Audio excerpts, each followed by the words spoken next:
ನಿನಗಾಗಿ ಭಾಗ 25. ಇಬ್ಬರು ಒಬ್ಬರ ಮೇಲೆ ಒಬ್ಬರು ಬಿದ್ದುಕೊಂಡಿರುತ್ತಾರೆ. ತುಂಬ ಹೊತ್ತು ಕಣ್ಣುಗಳಲ್ಲಿ ಮಾತನಾಡಿಕೊಳ್ಳುತ್ತಾರೆ. ಅವನಿಗೆ ಅವಳ ಮೇಲೆ ಏಳದೇ ಇರಲಿ ಅಂತ, ಆದರೆ ಅವಳಿಗೆ ತಾನು ಎದ್ದು ಹೋಗಬೇಕು ಅನ್ನುವ ಆತುರ. ಆ ಆತುರದಲ್ಲಿ ಮತ್ತು ನಾಚಿಕೆಯಲ್ಲಿ ಪದೇ ಪದೇ ಅವನ ಮೇಲೆ ಬೀಳುತ್ತಿರುತ್ತಾಳೆ. ಪದೇ ಪದೇ ಅವಳು ಬಿದ್ದಷ್ಟು ಅವನ ಮೇಲೆ ಅವನಿಗೆ ಖುಷಿಯಾಗಿರುತ್ತದೆ. ಅವಳ ಕಾಲ ಬಳಿ ಇದ್ದ ಸೋಪಿನಿಂದ ಪದೇ ಪದೇ ಜಾರುತ್ತಿದ್ದಾಳೆ. ಇದೇ ರೀತಿ 4-5 ಸಲ ಆಯಿತು.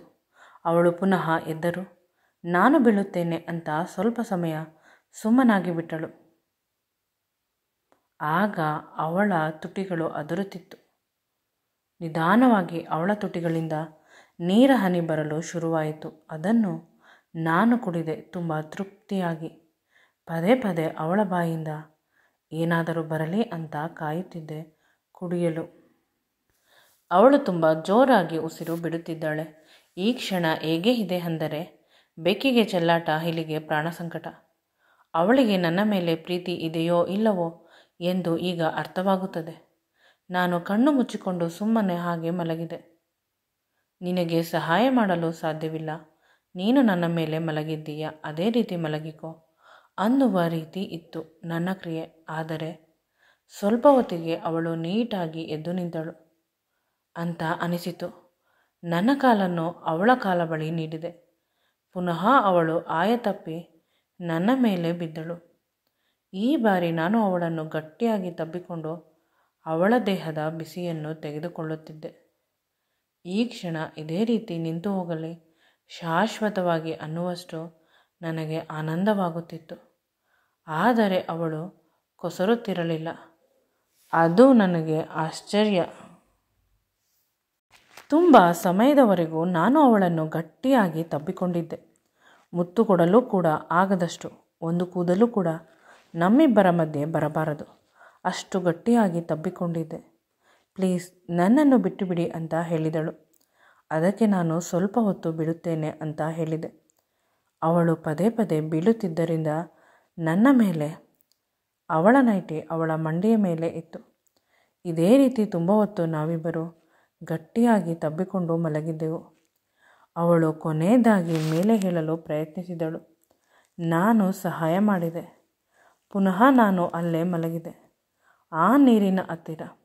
ಆದರೆ ಅವಳು ಒಳಗೆ ಹೋದಳು. ಈಗ ಅವಳ ನೆನಪಲ್ಲೇ ನಾನು ಇದ್ದೆ. ಇಷ್ಟು ಹೊತ್ತು ನಡೆದಿದ್ದನ್ನು ನೆನೆಸಿಕೊಂಡು ನನಗೆ ನಾನೇ ಖುಷಿ ಪಡುತ್ತಿದ್ದೆ. ಸ್ವಲ್ಪ ಹೊತ್ತಾದ ಮೇಲೆ ಅವಳು ಬಂದಳು. ಬಟ್ಟೆಯನ್ನು ಬದಲಾಯಿಸಿದಳು. ಈಗ ವೈಟ್ ಕಲರ್ ನೈಟಿ ಹಾಕಿದ್ದಳು. ನಾನು ಅವಳಿಗೆ ಹೇಳಿದೆ, ಮೊದಲ ರಾತ್ರಿಗೆ ರೆಡಿ ಆಗುತ್ತಿದ್ದೀಯಾ? ಏಕೆ ಹಾಗೆ ಕೇಳುತ್ತಿದ್ದೀರಾ? ಮತ್ತೆ ಬಿಳಿಯ ಬಣ್ಣದ ಬಟ್ಟೆ ಹಾಕಿದ್ದೀಯಾ? ಕನಸು ಕಾಣಿರಿ, ನಿಮ್ಮ ಜೊತೆ ನಾನು ಮೊದಲ ರಾತ್ರಿ ಎಂದಿಗೂ ಮಾಡಿಕೊಳ್ಳುವುದಿಲ್ಲ. ಆಗ ನಾನು ಹೇಳಿದೆ, ನಾನು ಮಾಡಿಕೊಳ್ಳುತ್ತೇನೆ ನಿನ್ನ ಜೊತೆ ಅಂತ. ಕೊನೆಗೆ ಅವಳು ಬರುತ್ತಿರುವ ನೀರನ್ನು ಆಫ್ ಮಾಡಿದಳು. ತುಂಬ ಚಳಿಯಲ್ಲಿ ನೀವು ನೆನೆದರೆ ನಿಮಗೆ ಕೋಲ್ಡ್ ಆಗುತ್ತದೆ, ನಂತರ ಜ್ವರ ಬರುತ್ತದೆ, ತುಂಬ ಕಷ್ಟವಾಗುತ್ತದೆ ಅಂತ ನನ್ನನ್ನು ರೂಮಿಗೆ ಕರೆದುಕೊಂಡು ಹೋಗಲು ಬಂದಿದ್ದಳು. ಇದು ಸ್ವಲ್ಪ ಇಂಪ್ರೂವ್ಮೆಂಟ್ ಆಗಿದೆ ಅಂತ ಅಂದುಕೊಂಡೆ. ಮೊದಲಾದರೆ ಎಲ್ಲಾದರೂ ಇರಲಿ, ಹೇಗಾದರೂ ಇರಲಿ ಅಂತ ಬಿಟ್ಟು ಬಿಟ್ಟಿದ್ದಳು. ಆದರೆ ನನ್ನ ಆರೋಗ್ಯ ಹಾಳಾಗಿ ಬಿಡುತ್ತದೆ ಅಂತ ತಿಳಿದು ಕಾಳಜಿಯಿಂದ ಬಂದಿದ್ದಾಳೆ. ಅದನ್ನು ನೋಡಿ ಖುಷಿಯಾಯಿತು. ಇಲ್ಲಿ ಇವರಿಬ್ಬರು ಬಾತ್ರೂಮಿನಲ್ಲಿ ತುಂಬ ಸಮಯ ಕಳೆಯುತ್ತಿದ್ದಾರೆ. ಆದರೆ ಅಲ್ಲಿ ಅಜ್ಜಿ ಅವರಿಬ್ಬರು ರೂಮಿನ ಹಾಸಿಗೆ ಮೇಲೆ ತಮ್ಮ ಹೊಸ ಬದುಕನ್ನು ಆರಂಭಿಸಿದ್ದಾರೆ ಅಂತ ಖುಷಿ ಪಡುತ್ತಿದ್ದಾಳೆ. ಸೂರ್ಯ ಬಂದು ಕೇಳುತ್ತಾನೆ, ಅಮ್ಮ ಏನು ಖುಷಿ ಪಡುತ್ತಿದ್ದೀಯಾ? ನಿನಗೆ ನೀನೇ ನಗುತ್ತಿದ್ದೀಯಾ? ಏನೋ ಮಾತನಾಡಿಕೊಳ್ಳುತ್ತಿದ್ದೀಯಾ ಅಂತ ಕೇಳುತ್ತಾನೆ. ಈ ವಯಸ್ಸಿನಲ್ಲಿ ಇನ್ನೇನಿದೆ ಮಗು, ನೀವು ಚೆನ್ನಾಗಿರುವುದನ್ನು ನೋಡುವುದು ಅಷ್ಟೆ. ನೀನು ಚೆನ್ನಾಗಿರುವುದನ್ನು ನೋಡಿ ನೋಡಿ ನನ್ನ ಕಣ್ಣು ತೂತು ಬಿದ್ದಿದೆ. ನಿನ್ನ ಮೊದಲನೇ ಮಗ ಅಂತೂ ಅವನು ನಿನ್ನ ದಾರಿಯನ್ನೇ ಹಿಡಿದ. ಕೊನೆ ಪಕ್ಷ ನಮ್ಮ ವಿಕ್ರಮ್ಗಾದರೂ ಚೆನ್ನಾಗಿರಲಿ ಅಂತ ಬಯಸಿದ್ದೆ. ನಾನು ಅಂದುಕೊಂಡಂತೆ ಆಯಿತು. ಅವನಿಗೆ ಮಹಾಲಕ್ಷ್ಮಿ ಅಂತ ಹುಡುಗಿ ಸಿಕ್ಕಿದ್ದಾಳೆ. ಅವರಿಬ್ಬರು ಚೆನ್ನಾಗಿ ಸಂಸಾರ ಮಾಡಿಕೊಂಡು ಇದ್ದರೆ ಅನ್ಯೋನ್ಯವಾಗಿ ಸಾಕು. ನಾವು ಅವಳನ್ನು ತುಂಬ ಪ್ರೀತಿಯಿಂದ ನೋಡಿಕೊಂಡರೆ ಅವಳು ಕೂಡ ವಿಕ್ರಮ್ನನ್ನು ತುಂಬ ಚೆನ್ನಾಗಿ ನೋಡಿಕೊಳ್ಳುತ್ತಾಳೆ. ನೀನು ಅವಳ ಹೆಸರಿಗೆ ಏನಾದರೂ ಪ್ರಾಪರ್ಟಿ ಮಾಡು, ಅವರ ಮನೆಯವರನ್ನು ಅಂದರೆ ನಿನ್ನ ಬೀಗರನ್ನು ತುಂಬ ಆಸೆಯಿಂದ ನೋಡಿಕೊ. ಆಗ ಅವಳು ಇದ್ದಕ್ಕಿದ್ದಂತೆ ನಮ್ಮ ಕಡೆ ಬರುತ್ತಾಳೆ. ನಾವು ಹೇಳಿದ ಹಾಗೆ ಕೇಳುತ್ತಾಳೆ. ಅಮ್ಮನ ಮಾತಿಗೆ ಅವನು ನಕ್ಕಿದನು. ಅಮ್ಮ, ಈಗಿನ ಕಾಲದಲ್ಲಿ ಇವೆಲ್ಲ ವರ್ಕೌಟ್ ಆಗುವುದಿಲ್ಲ. ವರ್ಕ್ ಆಗುವುದು ಕೇವಲ ಗಂಡ ಹೆಂಡತಿಯ ಅಂಡರ್ಸ್ಟ್ಯಾಂಡಿಂಗ್. ಸ್ವಲ್ಪ ಆಚೆ ಈಚೆ ಆದರೆ ಬಿಟ್ಟು ಬಿಡುತ್ತಾರೆ, ಅಂದರೆ ಡೈವರ್ಸ್ ತೆಗೆದುಕೊಂಡು ಬಿಡುತ್ತಾರೆ. ಮದುವೆ ಆಗಿ 6 ತಿಂಗಳಾಗಿದ್ದರು, 6 ವರ್ಷವಾಗಿದ್ದರು, 16 ವರ್ಷವಾಗಿದ್ದರು ಅಷ್ಟೇ. ಇದು ಸಾಮಾನ್ಯ. ಏಕೆಂದರೆ ಪ್ರಪಂಚ ತುಂಬ ಮುಂದುವರೆದಿದೆ. ಎಲ್ಲರೂ ದುಡಿಯುತ್ತಾರೆ, ಎಲ್ಲರ ಬಳಿ ದುಡ್ಡು ಇರುತ್ತದೆ. ಬೇಕಾಗಿರೋದು ಪ್ರೀತಿ, ವಿಶ್ವಾಸ. ಏಕೆಂದರೆ ಅದು ಇತ್ತೀಚೆಗೆ ಕಡಿಮೆ. ವಿಕ್ರಮ್ ಅವಳನ್ನು ತುಂಬ ಮೃದುವಾಗಿ ಪ್ರೀತಿಯಿಂದ ನೋಡಿಕೊಂಡರೆ ಆ ಹುಡುಗಿ ಬಹಳ ಬೇಗ ಕರಗಿಬಿಡುತ್ತಾಳೆ. ಅವಳು ತುಂಬ ಸಾಫ್ಟ್. ಅವಳಿಂದ ಒಂದೇ ಒಂದು ತಪ್ಪು ಈ ಸಂಬಂಧದಲ್ಲಿ ಆಗುವುದಿಲ್ಲ. ಏನೇ ಆದರೂ ಅದೆಲ್ಲ ವಿಕ್ರಮಿಂದ ಆಗುತ್ತದೆ. ವಿಕ್ರಮ್ ಇರುವುದೇ ತಪ್ಪು ಮಾಡಲು. ಅವನು ಹುಟ್ಟಿದ ದಿನದಿಂದಲೂ ಕೂಡ ಒಂದಲ್ಲ ಒಂದು ರೀತಿ ನಮಗೆಲ್ಲ ತೊಂದರೆ ಕೊಡುತ್ತಲೇ ಬಂದ. ಆದರೆ ದೊಡ್ಡವನಾದಂತೆ ಅವನಷ್ಟು ಮೆಚ್ಯೂರ್ ಹುಡುಗ ಇನ್ನೊಬ್ಬರು ಇಲ್ಲ ಅಂತ ಅನಿಸುತ್ತದೆ. ನಮ್ಮ ಜೊತೆ ಚೆನ್ನಾಗಿದ್ದಾನೆ, ಅವಳ ಜೊತೆಗೂ ಕೂಡ ಅದೇ ರೀತಿ ಇರಬೇಕು. ಆಗ ಅಜ್ಜಿ ಹೇಳುತ್ತಾಳೆ, ನಿನ್ನ ಮೊದಲನೇ ಸೊಸೆ ನನ್ನ ಜೊತೆ ಮಾತನಾಡಲಿಲ್ಲ. ಚೆನ್ನಾಗಿದ್ದೀರಾ ಅಜ್ಜಿ ಅಂತ ಒಂದು ಸಲ ಬಂದಾಗ ಮಾತನಾಡಿದ್ದು, ಆಮೇಲೆ ಸಿಕ್ಕಿಲ್ಲ. ವಯಸ್ಸಾಗಿದೆ ಅಜ್ಜಿ, ಎಷ್ಟು ವರ್ಷವಾದ ಮೇಲೆ ಸಿಕ್ಕಿದ್ದಾರೆ. ಕುಳಿತುಕೊಂಡು ಮಾತನಾಡುವ ಆ ಸಮಾಧಾನ ಇಲ್ಲ. ಅವಳು ಹೋದರೆ ಹೋಗಲಿ, ಅವಳ ಅಪ್ಪ ಅಮ್ಮ ನಿನ್ನ ಬೀಗರು ಕೂಡ ಅದೇ ರೀತಿ ಬಂದಾಗ ಒಂದು ಸಮಾಧಾನದ ಮಾತು ಮಾತನಾಡಿದರು. ನಂತರ ಯಾರೂ ಕಾಣಿಸಲಿಲ್ಲ. ಒಳ್ಳೆಯ ಸಂಬಂಧ ಮಾಡಿಕೊಂಡಿದ್ದೀಯ. ಬಡವರು ಆದರೂ ಪರವಾಗಿಲ್ಲ, ಚೆನ್ನಾಗಿ ಭಾವಣಿಸಬೇಕು, ಪ್ರೀತಿಸಬೇಕು, ನಿಮ್ಮನ್ನು ಗೌರವಿಸಬೇಕು. ಈ ರೀತಿಯ ಮನೆಯ ಹುಡುಗಿಯನ್ನು ತರಬೇಕಿತ್ತು. ಆದರೆ ದೇವರು ದಮಯಂತಿಯ ರೂಪದಲ್ಲಿ ನಮ್ಮ ಆ ಬಯಕೆಯನ್ನು ಪೂರೈಸಿದ ಅಂತ ಮಗನ ಕೈಯನ್ನು ಹಿಡಿದುಕೊಂಡಳು. ನನಗೆ ನಿನ್ನ ಮದುವೆ ಆದ ದಿನದಿಂದಲೂ ನಿನ್ನ ಯೋಚನೆ ಶುರುವಾಗಿದೆ ಮಗು. ಈಗಲೂ ಕೂಡ ಮುಗಿದಿಲ್ಲ. ನಿನ್ನ ಹೆಂಡತಿ ಮೊದಲಿಗಿಂತಲೂ ಈಗ ಸಂಪೂರ್ಣವಾಗಿ ಕೆಟ್ಟು ಹೋಗಿದ್ದಾಳೆ. ಕೊನೆ ಪಕ್ಷ ಮಕ್ಕಳನ್ನಾದರೂ ನಾನು ಪ್ರೀತಿಸಬೇಕಿತ್ತು, ಆಟ ಆಡಿಸಬೇಕಿತ್ತು. ನಿನ್ನ ಸೊಸೆ ಮಕ್ಕಳು ನನ್ನ ಜೊತೆ ಸ್ವಲ್ಪ ಹೊತ್ತು ಸಮಯ ಕಳೆದರು. ನೀವೆಲ್ಲ ನಿದ್ದೆ ಮಾಡಬೇಕು, ಊಟ ಮಾಡಬೇಕು, ಸ್ನಾನ ಮಾಡಬೇಕು. ಈ ರೀತಿ ಅವಳ ದಿನಚರಿ ಇರುತ್ತದೆ. ಮಕ್ಕಳು ಅದನ್ನೇ ಅನುಸರಿಸುತ್ತಾರೆ. ಅದು ಸರಿ ಇರಬಹುದು, ಆದರೆ ನಾನು ಅಪರೂಪಕ್ಕೆ ಸಿಗುವವಳಲ್ಲವೇ? ನನ್ನ ಜೊತೆ ಮಲಗಿಸಿದ್ದರೆ ಮಕ್ಕಳನ್ನು ಅವಳ ಗಂಟು ಏನು ಹೋಗುತ್ತಿತ್ತು? ಆಗ ಸೂರ್ಯನ ಹೆಂಡತಿ ಬಂದು ಹೇಳುತ್ತಾಳೆ, ನಿಮ್ಮ ಮುದ್ದಿನ ಮೊಮ್ಮಗ ವಿಕ್ರಮ್ಗೆ ಮಗುವಾಗಲಿ. ಆಗ ನೋಡುವ ಅವಳು ಮಗುವನ್ನು ಕೊಡುತ್ತಾಳ, ಮಗುವನ್ನು ಎತ್ತುಕೊಂಡು ಈ ಮನೆಯನ್ನು ಬಿಟ್ಟು ಹೊರಟು ಹೋಗುತ್ತಾಳ ಅಂತ. ಅಜ್ಜಿ ಹಿಂದೆ ಮುಂದೆ ನೋಡದೆ ಅವಳ ಕೆನ್ನೆಗೆ 2 ಬೀಸಿದಳು. ಇಂದು ಅವರಿಬ್ಬರ ಮೊದಲ ರಾತ್ರಿ. ಈ ಶುಭ ಸಂದರ್ಭದಲ್ಲಿ ನೀನು ಅವರ ಬಗ್ಗೆ, ನೀವು ದೊಡ್ಡವರು, ಸೂರ್ಯನ ಅಮ್ಮ ಅಂತ ಬಿಡುತ್ತಿದ್ದೇನೆ. ಯಾವುದೇ ಕಾರಣಕ್ಕೂ ನನ್ನ ಮೊದಲ ಸೊಸೆಯ ಹಿಂದೆ ಬೀಳಬೇಡಿ. ಸೊಸೆ ಅನ್ನುವ ಅಧಿಕಾರ ಚಲಾಯಿಸಬೇಕು ಅನ್ನುವ ಆಸೆ ಇದ್ದರೆ ನಿಮ್ಮ 2ನೇ ಮೊಮ್ಮಗನ ಹೆಂಡತಿ ದಮಯಂತಿಯ ಹಿಂದೆ ಬೀಳಿ ಅಂತ ಹೇಳಿ ಹೊರಟು ಹೋದಳು ಕೋಪದಿಂದ. ಆಗ ಅಜ್ಜಿ ಹೇಳುತ್ತಾಳೆ, ಇವಳ ಜೊತೆ ಹೇಗೆ ಹೇಗುತ್ತಿದ್ದೀಯ ಮಗು? ನಿನ್ನನ್ನು ನೋಡಿದರೆ ನನಗೆ ದುಃಖವಾಗುತ್ತದೆ. ನೀನು ಮದುವೆಗಿಂತ ಮುಂಚೆ ಎಷ್ಟು ಖುಷಿಯಾಗಿದ್ದೆ, ಈಗ ನೋಡಿದರೆ ತುಂಬ ಮೆತ್ತೆ ಆಗಿಬಿಟ್ಟಿದ್ದೀಯ. ನಾನು ಆ ಸಮಯದಲ್ಲಿ ಈ ಹುಡುಗಿ ಬೇಡವೇ ಬೇಡ ಅಂತ ಹಠ ಮಾಡಿದ್ದರೆ ಇಂದು ನಿನ್ನ ಬದುಕು ಚೆನ್ನಾಗಿ ಇರುತ್ತಿತ್ತೇನೋ. ಆದರೆ ನಾನು ನಿನ್ನ ಆಸೆಗೆ ನೀರೆರೆದು ನನ್ನ ಆಸೆಗೆ ಮಣ್ಣು ಹಾಕಿದೆ. ಈಗ ನೀನು ಚೆನ್ನಾಗಿಲ್ಲ, ನಿನ್ನಿಂದ ನಾನು ಚೆನ್ನಾಗಿಲ್ಲ ಅಂತ ಕಣ್ಣೀರು ಹಾಕಿದಳು. ಸೂರ್ಯ ಎಷ್ಟು ಸಮಾಧಾನ ಮಾಡಿದರೂ ಅವಳು ಸಮಾಧಾನವಾಗುತ್ತಿಲ್ಲ. ಅವನ ಮಾತನ್ನು ನಂಬುತ್ತಿಲ್ಲ. ಅವನು ಕೇವಲ ನನ್ನ ಸಮಾಧಾನಕ್ಕಾಗಿ ನನಗೆ ದುಃಖವಾಗುತ್ತದೆ ಅಂತ ಸುಳ್ಳು ಹೇಳುತ್ತಾನೆ ಅನ್ನುವ ವಿಷಯ ಅವಳಿಗೆ ಚೆನ್ನಾಗಿ ಗೊತ್ತಿತ್ತು. ಪಾಪ ಅವನು ಇನ್ನೇನು ಮಾಡುತ್ತಾನೆ? ಈಗ ಅಮ್ಮನಿಗೆ ನನ್ನ ಜೀವನ ಚೆನ್ನಾಗಿಲ್ಲ ಅಂದರೆ ದುಃಖವಾಗುತ್ತದೆ ಅಲ್ಲವೇ? ಅದಕ್ಕೆ ಅಜ್ಜಿ ತನ್ನ ಎಲ್ಲ ಆಸ್ತಿಪತ್ರಗಳನ್ನು ಸೂರ್ಯನ ಕೈಗೆ ಕೊಡುತ್ತಾಳೆ. ಇದು ನಿಮ್ಮ ಅಪ್ಪ ಸಂಪಾದನೆ ಮಾಡಿದ್ದು, ಎಲ್ಲ ನನ್ನ ಹೆಸರಿನಲ್ಲಿ ಇದೆ ಅಂತ ಹೇಳುತ್ತಾಳೆ. ಆಗ ಸೂರ್ಯ ಇದೆಲ್ಲ ನನಗ ಅಥವಾ ನನ್ನ ಹೆಂಡತಿಗ ಅಂತ ಕೇಳುತ್ತಾನೆ. ಇಲ್ಲ, ಇದೆಲ್ಲ ವಿಕ್ರಮ್ನ ಮಗುವಿಗೆ. ಇಂದಲ್ಲ ನಾಳೆ ಅವನಿಗೆ ಮಕ್ಕಳಾಗುತ್ತದೆ, ಅವನಿಗೆ ಕೊಡು. ಅವನು ನನ್ನ ಪ್ರೀತಿಯ ಮೊಮ್ಮಗ. ಇವರನ್ನೆಲ್ಲ ನಂಬುವ ರೀತಿ ಇಲ್ಲ. ಒಳಗೊಂದು ಹೊರಗೊಂದು ಅಂತ ಹೇಳಿದಳು. ಸಿಟಿಯಲ್ಲಿರಬೇಕು ಅಂತ, ಅಲ್ಲಿಯ ಆಸ್ತಿಯನ್ನು ಯಾವುದೇ ಕಾರಣಕ್ಕೂ ಮಾರಬಾರದು ಅಂತ ಅಜ್ಜಿ ಆಣೆ ಮಾಡಿಸಿಕೊಂಡಿದ್ದಳು.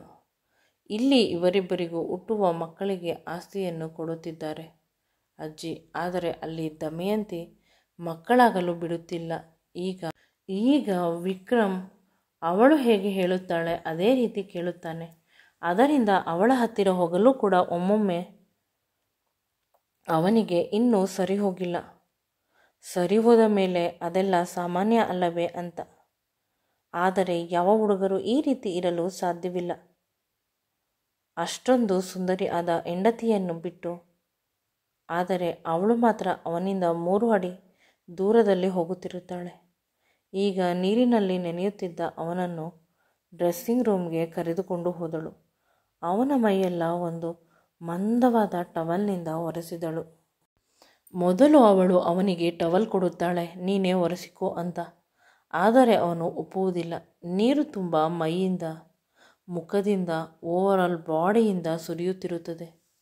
ಇನ್ನು ಇವನನ್ನು ಹೀಗೆ ಬಿಟ್ಟರೆ ಸಾಧ್ಯವಿಲ್ಲ ಅಂತ ಅವಳು ಅವನನ್ನು ಚೆನ್ನಾಗಿ ಒಣಗಿಸಿದಳು. ಈಗ ಅವನು ಸ್ವಲ್ಪ ನಾರ್ಮಲ್ ಆಗಿ ಫೀಲ್ ಆಗುತ್ತಿದ್ದಾನೆ. ಅಲ್ಲೇ ಇದ್ದ ಅವನ ನೈಟ್ ಸೂಟನ್ನು ಹಾಕಿದಳು. ಇಷ್ಟೊಂದು ಸೇವೆ ಏಕೆ ಮಾಡುತ್ತಿದ್ದಾಳೆ ಅವನಿಗೆ ಅರ್ಥವಾಗಿಲ್ಲ.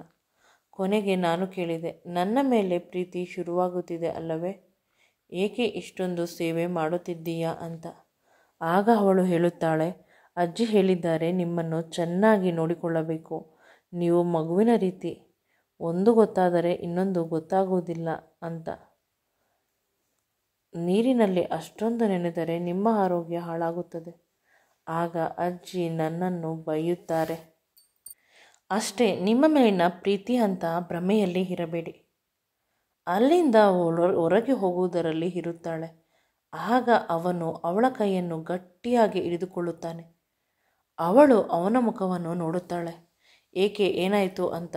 ಏನೂ ಇಲ್ಲ, ನನ್ನನ್ನು ಪ್ಲೀಸ್ ನಂಬು ಅಂತ ಕೇಳುತ್ತಾನೆ.